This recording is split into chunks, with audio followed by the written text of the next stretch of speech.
کوئٹہ سے ایران جانے والی RCD شاہراہ کا 80% سے زیادہ حصہ پرانے چاگی ڈسٹرکٹ کے بیچ سے گزرتا ہے۔ اب چاگی دو اضلاع میں منقسم ہو چکا ہے، نوشکی اور چاگی۔ ایک زمانے میں اس وسیع و عریض ضلع کا ہیڈ کوارٹرز نوشکی ہوتا تھا۔ اس شہر کے بیچوں بیچ ایک پہاڑی واقع ہے جس پر انگریز پولیٹیکل ایجنٹ ڈیپٹی کمشنر نے اپنا گھر بنایا تھا، جو آج تک ڈیپٹی کمشنروں کا مسکن ہے۔ اس پہاڑی پر کھڑے ہوں تو جنوب مغرب کی سمت آپ کو بلند و بالا سیاہ سنگلاخ پہاڑ نظر آئیں گے یا ریت کا صحرا۔ ریت کے یہ ٹیلے اپنے زہریلے سانپوں کی وجہ سے اس قدر مشہور ہیں کہ بھارت سے بھی سپیرے سانپ پکڑنے یہاں آتے ہیں۔ سورج غروب ہوتا ہے تو ریت کے یہ ٹیلے سونے کے ذرات کی طرح چمکنے لگتے ہیں۔ RCD شاہراہ پر کوئٹہ سے ایران کی طرف سفر کریں تو دائیں ہاتھ افغانستان ساتھ ساتھ چلتا ہے، کہیں چند کلومیٹر کے فاصلے پر اور کہیں ذرا دور۔ اس سڑک پر نوشکی کے بعد صرف ایک ہی بڑا شہر دالبندین واقع ہے، جہاں آرام دہ رات گزارنے کے لیے ڈیپٹی کمشنر کا ریسٹ ہاؤس ہوا کرتا تھا۔ چاگی میں باحیثیت پولیٹیکل ایجنٹ ڈیپٹی کمشنر اپنے قیام کے دوران میں بارہا اس ریسٹ ہاؤس میں ٹھہرا ہوں، لیکن یہاں میرا پہلا قیام 1980 میں ہوا تھا، جب میں بلوچستان یونیورسٹی میں پڑھاتا تھا اور اقوام متحدہ کے منشیات کی روک تھام والے ایک ادارے کے لیے اس بات پر ریسرچ کر رہا تھا کہ بلوچستان میں کس قدر لوگ ہیروئن پیتے ہیں۔ اس سلسلے میں جب میں وہاں ٹھہرا تو میرے ساتھ والے کمرے میں ایک انگریز خاتون بھی موجود تھی، جو پورے برِ صغیر میں گورا قبرستانوں پر تحقیق کر رہی تھی۔ وہ انگریزوں کی قبروں کے کتبے کیمرے میں بھی محفوظ کرتی،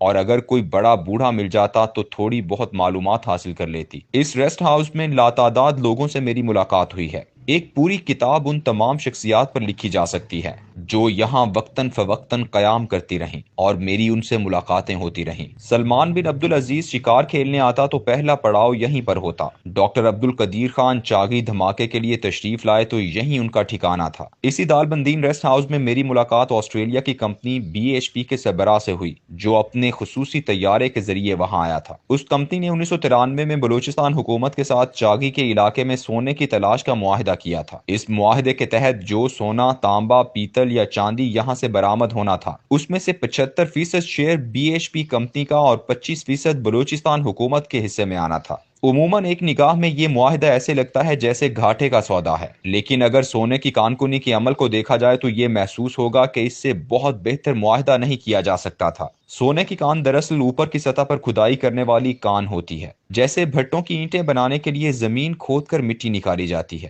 ویسے ہی بڑے بڑے مٹی کے تودے کھود کر مشینوں میں ڈال کر ریزہ ریزہ کیے جاتے ہیں اور پھر ان سے مٹی علیحدہ کی جاتی ہے۔ یہ ایک مشکل عمل ہے۔ اس کے بعد جو خالص دھاتی ذرات میسر آتے ہیں، انہیں ایک بہت بڑی مشین میں ڈال کر اسی کی موٹی موٹی سلاخیں بنائی جاتی ہیں۔ ان موٹی موٹی سلاخوں میں لوہا، سونا، چاندی، تانبا اور پیتل سب ایک ساتھ موجود ہوتا ہے۔ ان کو پھر ریفائنری میں لے جا کر علیحدہ علیحدہ کیا جاتا ہے۔ عمومی طور پر سونا اس میں 0.2% کے قریب ملتا ہے۔ یہ ایک بہت محنت طلب اور خصوصی مہارت کا کام ہے۔ یہ مہارت اگر آپ کے پاس نہ ہو تو آپ کے لیے یہ سونے کے ذخائر مٹی کے ڈھیلوں سے زیادہ قیمتی نہیں ہیں۔ میں BHP کمپنی کے سربراہ کو ملا تو انہیں وہاں کام کرتے ہوئے تقریباً 2 سال ہو چکے تھے۔ میں نے وہ ذخائر جنہیں ریکارڈک کہتے ہیں ان کے بارے میں سوال کیا کہ کیا یہ ذخائر سیندک کے برابر کے ہی ہیں، تو اس نے جواب دیا کہ اگر ہم نے سیندک جتنے ہی ذخائر حاصل کرنا ہوتے تو ہم پہلے چند مہینوں میں ہی اپنا بوریا بستر لپیٹ لیتے۔ یہ دنیا کے دوسرے بڑے سونے کے ذخائر ہیں۔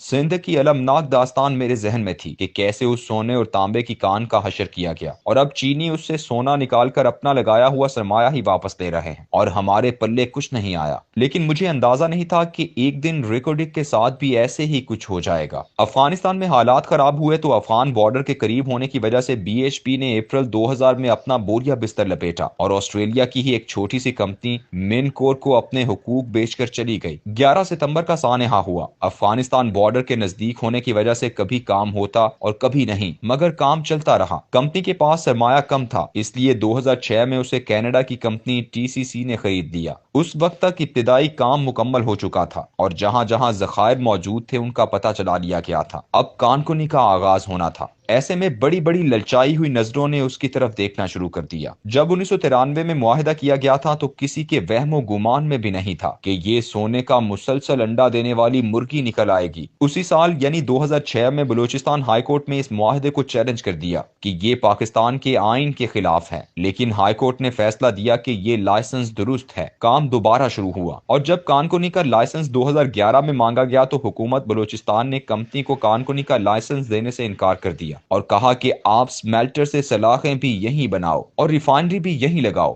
یہ اس لیے ناممکن تھا کہ یہ دونوں کام چین میں ہوتے ہیں تاکہ لاگت کم آئے اور کوئی کمپنی اتنی بڑی سرمایہ کاری خود سے نہیں کرتی۔ دراصل بلوچستان حکومت کو پاکستان کے کچھ شعبدہ باز سائنسدانوں نے یہ جھانسا دیا تھا کہ ہم خود ہی یہ سارا کام کر لیں گے اور خوب منافع کمائیں گے۔ یہ صاحب تھر کول مائن میں بھی ایسا ناکام تجربہ کر چکے ہیں۔ کمپنی فوراً ورلڈ بینک کی عدالت international centre for settlement of investment disputes میں اپنا مقدمہ لے کر چلی گئی۔ ادھر سپریم کورٹ میں جسٹس افتخار احمد نے بھی 2013 میں 1993 کے معاہدے کو غیر قانونی قرار دے دیا، لیکن ورلڈ بینک کی عدالت نے جب معاہدات دیکھے اور پتہ لگا کہ کمپنی اب تک $220 ملین خرچ کر چکی ہے تو 12 جولائی 2019 کو انہوں نے پاکستان پر $6 ارب کا جرمانہ عائد کر دیا۔ پاکستان ایئر لائن کے نیو یارک اور پیرس والے 2 ہوٹل اور دیگر سرمایہ قبضے میں لے لیا گیا۔ حکومت اب منتوں ترلوں پر اتری تو بینک نے عمل درآمد روک کر کہا کہ آپس میں جا کر معاملات طے کر لو۔ اس پر مذاکرات شروع ہوئے اور جرمانہ بڑھتے ہوئے $10 ارب